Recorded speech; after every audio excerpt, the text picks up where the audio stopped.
Olá pessoal, tudo bem? Estamos começando mais um DDS, Diálogo Diário de Segurança. E hoje vamos abordar a NR6, no subitem 6.6.1, que menciona as obrigações dos trabalhadores. Você sabe qual é a sua obrigação dentro da empresa?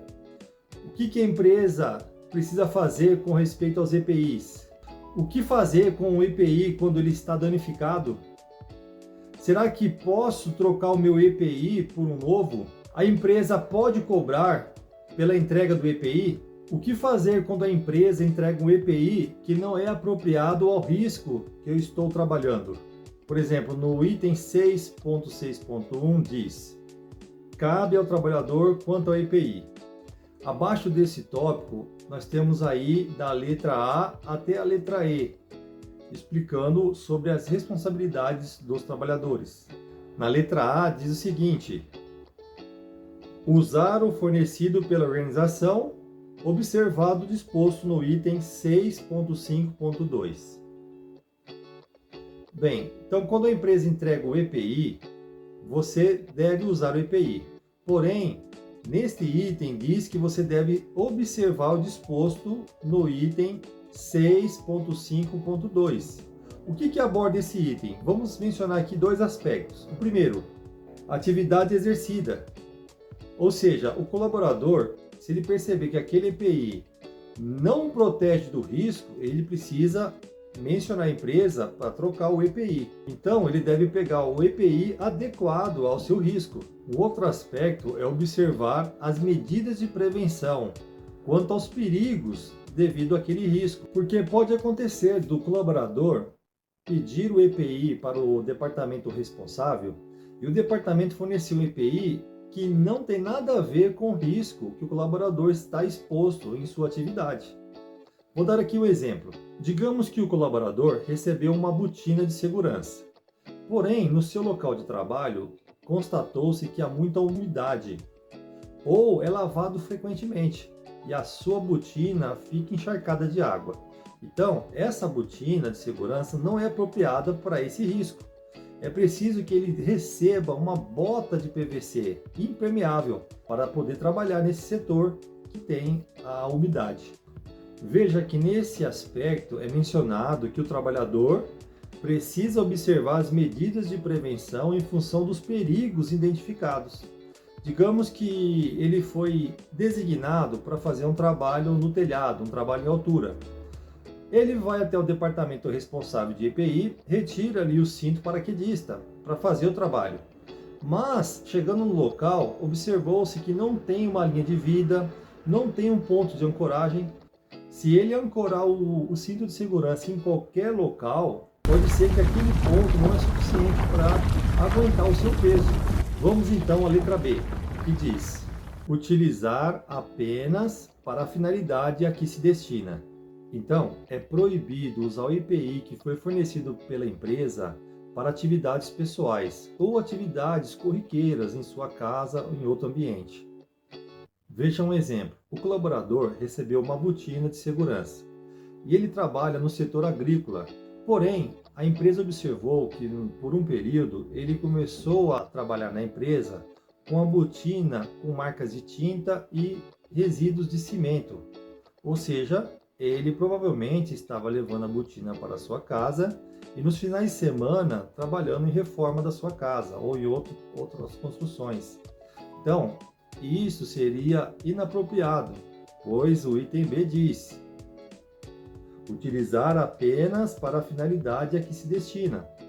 Então a empresa destinou o EPI para proteção em seu recinto, em seu ambiente, sendo proibido usar o EPI para atividades particulares. Vamos à letra C, que diz: responsabilizar-se pela limpeza, guarda e conservação. Quando o colaborador recebe o EPI, ele assina na ficha de EPI a entrega deste EPI no momento do recebimento.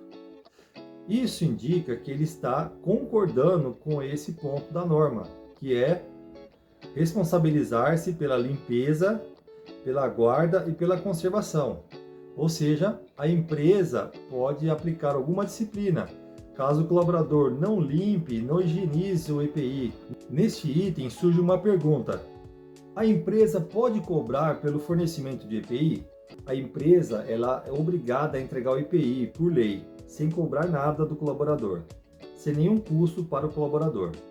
Porém, como ele assinou o documento que ele é responsável pelo EPI, a partir do momento que ele perde o EPI, ele não tem mais o EPI por um descuido, a empresa precisa repor esse EPI para que ele possa trabalhar com segurança onde tem um risco na sua atividade. Vamos à letra D, que diz: comunicar à organização quando extraviado, danificado ou qualquer alteração que o torne impróprio para o uso. Então, quando isso acontece, o colaborador ele precisa imediatamente avisar a empresa que seu EPI está impróprio para o uso. Por quê? Se ele continuar com o trabalho e o EPI estiver impróprio, ele vai estar colocando a sua vida em risco e até a vida de outros colaboradores. Então é importante que o colaborador de imediato avise a empresa do que aconteceu com o EPI, por que aquele EPI estragou, para que a empresa possa repor o EPI. É importante lembrar que quando o colaborador altera o risco, ou seja, ele muda de atividade ou em partes a sua atividade ela é alterada, ele também precisa mudar o EPI. Muitas vezes o EPI que ele está usando não é apropriado para aquele risco que ele vai começar agora a trabalhar. Vamos à letra E. Cumprir as determinações da organização sobre o uso adequado. Neste item fica claro que se a empresa fornece o EPI ao risco, o colaborador tem a obrigação de usar o EPI. Não é uma escolha do colaborador, é uma obrigação. Se o colaborador não usar o EPI que foi indicado pela empresa, aquele risco, ele estará sujeito à disciplina, advertência e outras punições cabíveis pela empresa. Se o colaborador receber uma advertência e mesmo assim ele continua a negligenciar o perigo, ele pode ser considerado como alguém indisciplinado. Observe a lei quando alguém é considerado indisciplinado dentro da empresa.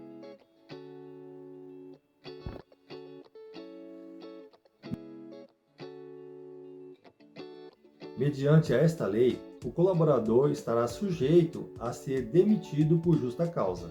Bem, essas eram as informações da NR6 no item 6.6.1. Espero que todos coloquem em prática essas informações e agradecemos a atenção de todos. Bom trabalho para vocês!